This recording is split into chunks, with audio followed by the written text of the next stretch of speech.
Marcus was screaming. Not yelling. Screaming. The kind that made the windows rattle, and my neighbors probably call the cops. Are you fucking kidding me right now? His mother Diane stood frozen in her living room doorway. Her face had gone white.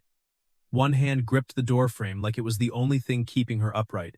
I was on her couch, where I'd been 60 seconds ago, with my arm around her waist, her head on my shoulder, watching some documentary about penguins neither of us cared about, because we were just happy to exist in the same space.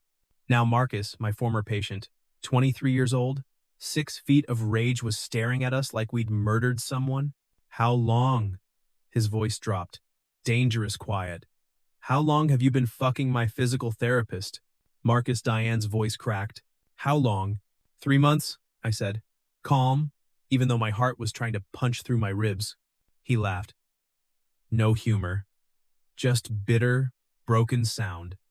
3 months. 3 fucking months. While you were what? Playing happy family? Pretending everything was fine? Calling me to check in while you were screwing someone my age? He's 29. You're 23. That's not... Oh, so that makes it okay? That makes it less disgusting? Don't talk to your mother that way, I said, standing up.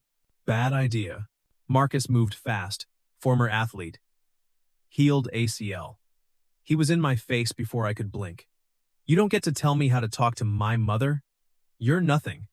You're the guy who fixed my knee. You're not family. You're not... His voice broke. How could you do this to us? There is no us, Diane said. Quiet. There hasn't been an us in 2 years. Don't bring Dad into this. At least he left you for someone appropriate. The words hit like a slap. Diane flinched. Actually flinched. Get out, Marcus said to me. Get out of my mother's house. Now, Marcus Diane started. You too, Mom. Choose. Right now. Him or me. The room went silent. Just our breathing. The documentary still playing David Attenborough talking about penguin mating rituals. Diane looked at her son. Then at me. Her eyes were wet. Marcus, you can't ask me to. I just did. Him or me. Choose. She was shaking. I could see it from across the room. See her falling apart. And I thought, this is my fault. All of it. I'll go, I said. Diane turned to me. He's your son. I'll go. No. Don't. Her voice broke completely. Don't leave. But I was already walking to the door. Past Marcus, who looked like he wanted to hit me. Past Diane, who reached for me. But I couldn't. I couldn't make this worse. I heard her crying as I closed the door. Heard Marcus say, how could you do this to us? Heard her say, I didn't do anything to you. I fell in love. I'm allowed to fall in love. Then I was in my car, shaking, thinking, what have I done? 3 months earlier. Late March. The clinic was overheated. It always was. Dry, forced air heat that made your throat itch and your skin tight. I was finishing up with Marcus Chen, 23. Torn ACL. 3 months post-op when his mother walked in. Early? She was always early. Mom, I told you to wait in the car, Marcus said. That particular brand of annoyed that adult children reserve for parents who breathe too loudly. It's 30 degrees outside. I'm not sitting in the car. She smiled at me. Apologetic. Like she was sorry for existing. I'll just wait over there. It's fine, I said. We're almost done. Lie. We had 20 minutes left. But I said it anyway because I was 29 and stupid and she was wearing this gray sweater that made her eyes look almost gold in the fluorescent lights. She settled into one of the plastic chairs by the window. Pulled out a book. Thick. Hardcover. Murder mystery. I'd learn later. She liked figuring out who did it before the detective did. The afternoon light coming through the window caught the silver threads in her hair. She hadn't dyed them. Most women did. Most women her age, I didn't even know how old she was, yet hid the gray like it was shameful. But hers glinted like tinsel, like she'd earned every strand and wasn't about to apologize. Your mom seems nice, I said, guiding Marcus through his resistance exercises. She's being weird since the divorce. Overprotective. It's annoying. Divorce? 2 years ago. Dad left. She's been, I don't know, lost ever since. Acts like I'm going to disappear too. That's not weird. That's trauma. Marcus looked at me. You sound like a therapist. Close enough. Physical therapy is just therapy with more stretching. He laughed. Good sign. Laughing meant the knee was hurting less. Meant he was healing. When the session ended, Marcus hobbled out to schedule his next appointment. His mother stood to follow. Mrs. Chen? She turned. Miss Actually, or Diane. Either works. Her voice was lower than I expected. Slightly rough, like she'd spent the morning crying or singing or both. Diane. I'm Ryan. Just wanted to say Marcus is doing great. He's ahead of schedule. Should be back to normal activity in 6 weeks, maybe less. That's wonderful. Thank you. She shifted her book to her other hand. I could see the cover now. Something with a knife on it. Blood. He was so scared he'd never ski again. He'll ski again. Might take a while to trust the knee, but physically he'll be fine. She smiled. Really smiled. The kind that reached her eyes and made them crinkle at the corners. Laugh lines. Evidence of joy, even in grief. You're good at this. Making people feel hopeful. Just honest. Hope's a side effect. Still. Thank you. She left. I stood there like an idiot, watching her walk to her car. Toyota. Gray. Practical. She drove carefully. Signaled even though the parking lot was empty. And I thought, that's Marcus's mom. Off limits. Professional boundaries. I thought, she smells like coffee and something floral I can't name. I thought, stop it. Week 3. Early April. Marcus's appointment was at 4. Diane showed up at 3:42. I noticed. I'd started noticing when she arrived. When she left. What she wore. What she read. Whether she smiled. This time she was wearing a dark green dress. Not fancy. Just spring. Like she'd decided winter was over and was dressing accordingly even though it was 40 degrees outside. Marcus's session went well. He was putting weight on his leg. Tentative but real. Progress. When we finished, I walked them out.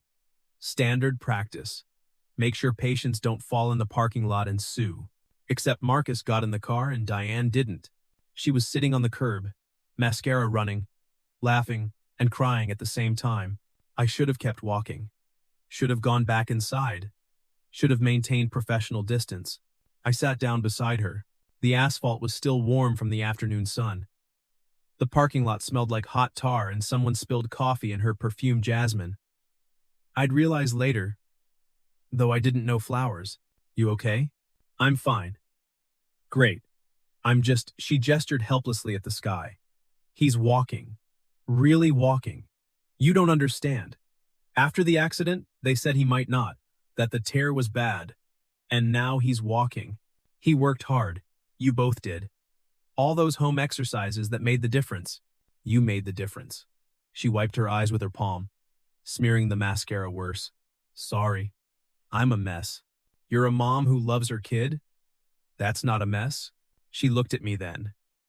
Really looked. Her eyes were hazel. Gold in the light. Warm. How old are you? 29? You seem older. More I don't know. Present. Most people your age are always somewhere else in their heads. Planning the next thing. Missing the now. Maybe that's why my ex left. Her eyebrows went up. Your ex? Girlfriend. Was. 3 months ago. Said I was an old man in a young body. That I was boring. That all I wanted to do was cook dinner and watch documentaries and go to bed at 10 because I had work in the morning. That's not boring. That's real life. She called it settling. Then she was an idiot. I laughed, surprised. Maybe. No. Definitely. If she couldn't see, Diane stopped. Looked down. Her hands were clasped in her lap. She wore no rings. I'd noticed that in week 1. Her ring finger had a pale band where one used to be. Sorry. That's not appropriate. I don't know you well enough to insult your ex. Feel free. She insulted me plenty. Diane smiled. Small but real. What did she say? That I was too soft. That real men don't cry at dog videos. That being a physical therapist was basically being a nurse. That I wasn't. I stopped. Why was I telling her this? Wasn't what? Man enough, I guess? Traditional enough? Aggressive enough? Take your pick. That's bullshit. The curse surprised me. She'd seemed so put together, so careful. Yeah? Completely. Masculinity it's not a performance. It's not aggression or dominance or whatever toxic nonsense society sells. It's being present, being kind, being honest. You're more of a man than half the aggressive assholes I've met, including my ex-husband. I went very still. Your ex? Yeah. Left me 2 years ago for his 26-year-old secretary. Said I'd gotten old. Boring. That he needed someone who made him feel young. She laughed. Bitter. Turns out young men won't call me on my bullshit. I'm sorry. Don't be. Best thing that ever happened to me. I just didn't know it yet. We sat there. Her crying had stopped. The sun was setting, painting the parking lot gold and orange, making her hair look like it was on fire. Marcus honked the horn. Diane jumped. I should go. He gets cranky when he's hungry. She stood, brushed off her dress. Ryan? Yeah? Thank you. For sitting with me. For seeing Marcus as a person. For being kind. It's my job. No. Your job is fixing knees. Being kind is extra. Thank you. She walked to her car. I watched her go, thinking, I want to know everything about her. Thinking, that's inappropriate. Thinking, I don't care. Week 8. Marcus was discharged, fully healed, no more appointments. I thought that was the end. Then she came back Thursday afternoon. Alone. I'm sorry, she said at the front desk, speaking fast. Nervous. This is probably inappropriate. But can I talk to Ryan? Just for a minute? Sarah, our receptionist, got me. I came out. Diane was standing by the window, wringing her hands. She was wearing jeans and a sweatshirt. No makeup, hair in a ponytail. She looked younger. Diane. Everything okay? Marcus all right? He's perfect. Skiing already. She took a breath. I wanted to thank you. Properly. And I couldn't figure out how without being weird, so she held out a plastic container. Cookies. Chocolate chip. I could smell them from 3 feet away. Butter and chocolate, and something that smelled like her kitchen probably smelled. You made me cookies? You mentioned once they were your favorite. And I thought, but this is weird. I'm being weird. I should go. She tried to hand me the container and leave simultaneously. Nearly dropped them. I caught the container. And her skin was warm, slightly rough, calloused fingertips. From gardening, I'd learn later. From years of digging in dirt and growing things. This isn't weird. This is really kind. You're sure? Very sure. Thank you. Okay. Good. Then She didn't move. Neither did I. We stood there, my hand still on hers, her eyes on mine. The clinic around us smelling like antiseptic and old coffee. Diane, would you want to get coffee? The words rushed out. Sometime. As a thank you? Or not as a thank you? Just coffee? Or not? That's fine too. Yes, to coffee. Not as a thank you, just as getting to know each other. That's probably inappropriate. You were Marcus's therapist. Were. Past tense. No conflict of interest. I'm 44. The number landed between us. 44. 15 years older than me. Old enough to have been having kids while I was in middle school. I don't care. You should care. But I don't. Coffee? She smiled. Tentative. Scared. Coffee. We met Saturday. Downtown. Coffee shop that roasted their own beans so everything smelled like smoke and chocolate and burnt caramel. She was already there. Sitting in the back corner. Away from windows. Like she was hiding. She'd ordered tea. Chamomile. I could smell it, honey and flowers and nervousness. You came? She sounded genuinely surprised. You asked? I wasn't sure. She gestured vaguely at the space between us. At the age gap, we weren't mentioning. At the professional boundary, we'd already crossed. Strange. Is it? I'm 44. You're 29. Your ex left you because you were boring, and here I am actually boring. Divorced mom who gardens and reads murder mysteries and goes to bed at 9. That's not boring. What would you call it? Real. Comfortable. Honest. I leaned forward. The table was small. My knees almost touched hers. Every woman I've dated has been exhausting. Always needing to be entertained. Always needing me to be on, perform, be interesting, be fun, be whatever they needed that day. With you, I feel like I can just be. You barely know me. Then tell me about you. She did. For 3 hours she talked, started carefully surface things, grew up in Oregon, married at 22, gave up teaching to be a stay-at-home mom, then deeper. The slow erosion of her marriage, the way her husband stopped seeing her, started working late, started finding reasons not to come home. The day she found the emails to his secretary, the year of therapy that didn't work, the divorce that did, and then 2 years of nothing, she said. Her second cup of tea sat cold between her hands.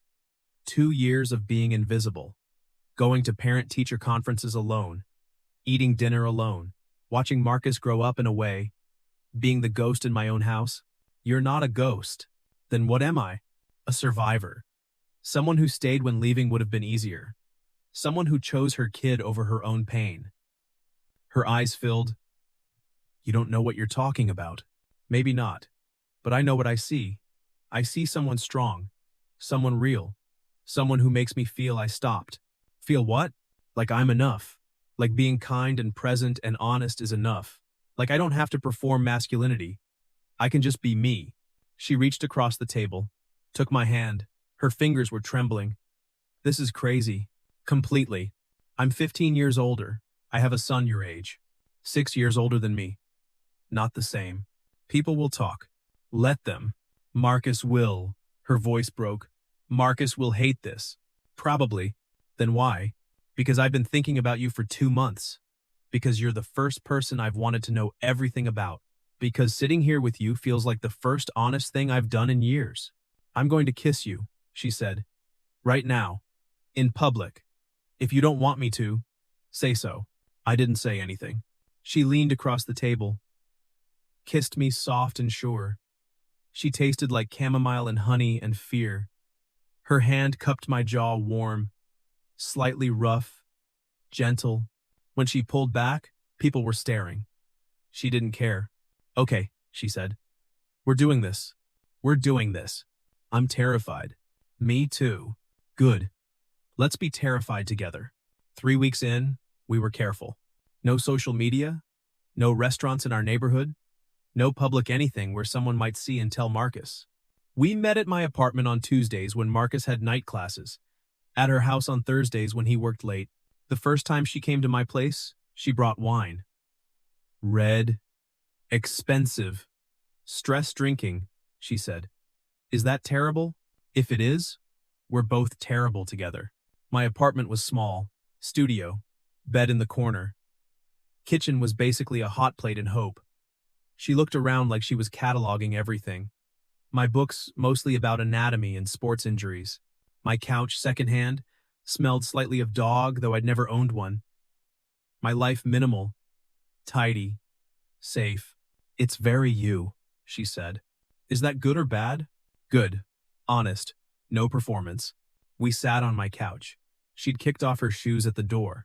Her feet were small, nail polish chipped. She curled them under her like a cat. Tell me something true, she said. The wine was making her brave. Like what? Something you haven't told anyone. Something real. I thought about deflecting. Thought about keeping it light. Thought, no more performing. I'm terrified I'm like my father. Your father? He left when I was 12. Just left. My mom, my sister, me. Said he loved us but not enough to stay. That he tried but couldn't be what we needed. I've spent 17 years making sure I'm nothing like him. But my ex said the same thing. That I didn't love enough. That I held back. What if she's right? Diane set down her wine, turned to face me fully. Look at me. I did. You are not your father. You know how I know? Because you're here. Right now. Scared that you'll hurt me, but choosing to show up anyway? Your father ran. You stay. That's the whole difference. Something in my chest loosened, cracked open. How do you do that? Do what? Make me feel seen. Same way you make me feel young? I make you feel young? Not young like not immature. Young like there's possibility. Like the world isn't over at 44. Like I'm allowed to want things still. You're allowed to want everything. She kissed me. Soft at first, then desperate.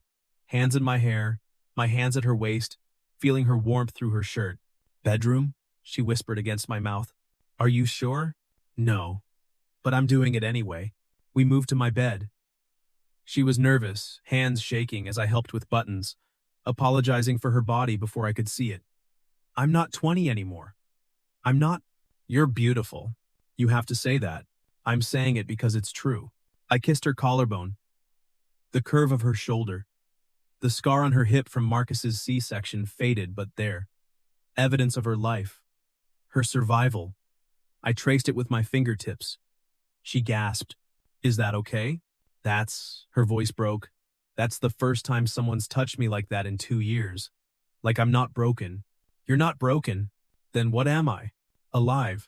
We made love slowly, learning each other's rhythms. Her skin was soft except where it wasn't calluses on her hands, stretch marks on her stomach, the rough patch on her elbow, beautiful in its honesty. After, we lay tangled in sheets that smelled like us and laundry detergent. Her head on my chest, my fingers tracing patterns on her shoulder. I could get used to this, she murmured.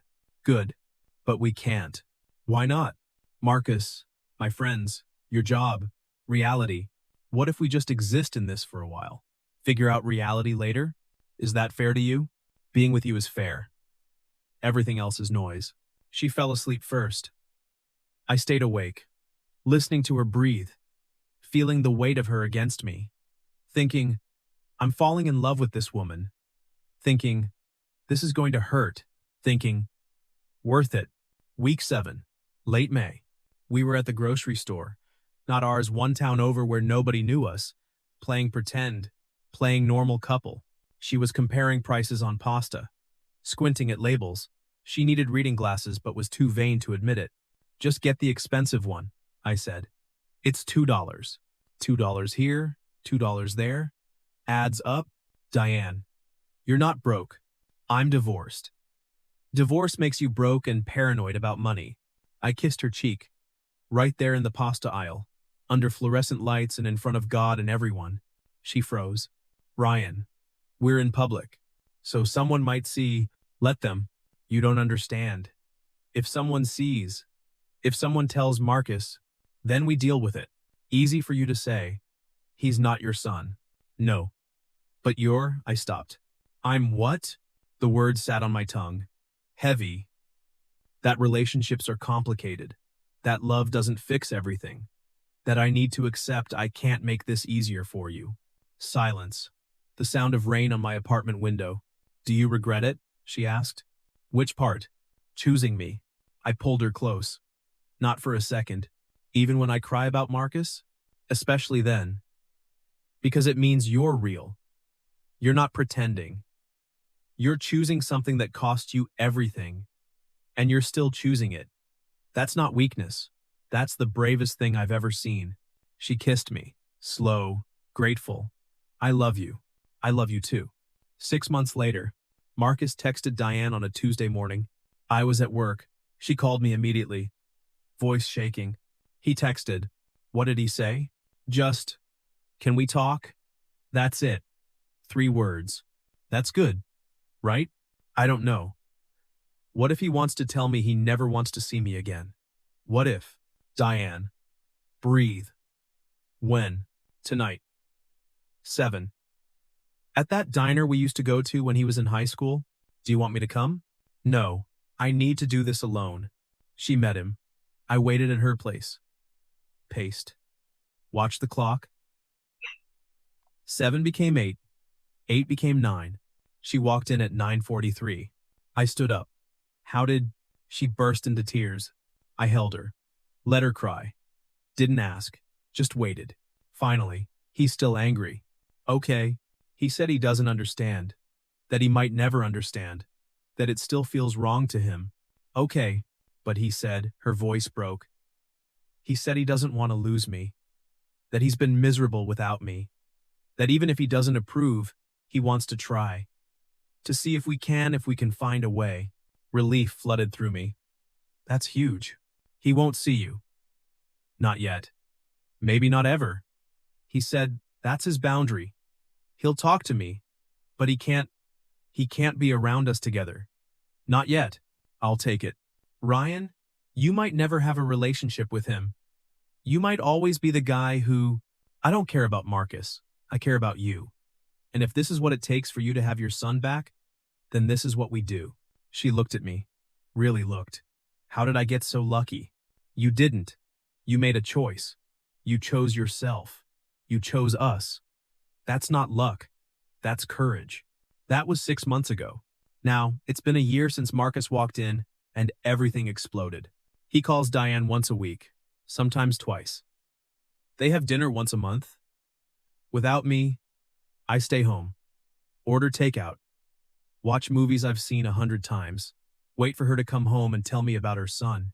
It's not perfect. He still doesn't want to meet me. Still won't come to her place if he knows I'll be there.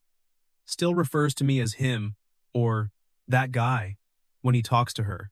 But he talks to her. That's something. Her friends never came back. She made new ones. Slowly. A woman from the gym, a coworker from her new part-time job at the bookstore. People who didn't know her before. Who met her as she is now, not as she used to be. People still stare sometimes. When we hold hands at the grocery store, when I kiss her at a restaurant, I see the looks, the whispers, the judgment. I don't care anymore. Last week, she turned 45. I took her to the same diner where we had our first coffee. Same table, same terrible, burnt coffee. Do you ever think about what your life would be like if you'd never met me? She asked. Sometimes. And it would be easier. Simpler. Less complicated. I'd probably be dating someone my age. Someone with less history. Someone who didn't come with a son who hates me and a past that haunts her. She looked down. I shouldn't have. But I'd be miserable, I interrupted. Because easy doesn't mean alive. Simple doesn't mean real. And I spent my whole life being careful, being safe, doing what I was supposed to do. And then I met you and I finally understood what it felt like to be awake, to be present, to be brave. You make me feel young again, she whispered. The same words from that parking lot a year ago. You make me feel like a real man for once, I said. Same answer. Still true. She smiled. That smile that reaches her eyes. The one I fell in love with. I don't regret any of it, she said. Me either. So here's what I learned. Love doesn't fix everything. It doesn't make your son stop being angry. It doesn't bring your friends back. It doesn't erase the judgment, or the stares, or the whispers. But love, real love, gives you the courage to choose yourself. To choose the life you want instead of the life everyone expects you to live. Diane taught me that. She chose me knowing it would cost her everything. And in doing so, she showed me what it means to be brave. Not brave like action movies. Not brave like saving someone from a burning building. Brave like waking up every day and choosing love even when it's hard. Even when your son won't talk to you. Even when your friends abandon you. Even when the whole town thinks you're pathetic. That's the kind of bravery that changes you. So, if you're listening to this, and you're in a situation where you have to choose between being safe and being alive, between what's easy and what's real, I want you to ask yourself something. What would it cost you to stay where you are? Not what it would cost to leave. Everyone thinks about that. Everyone talks about the risks of choosing yourself. But what about the cost of not choosing? The cost of pretending you don't feel what you feel.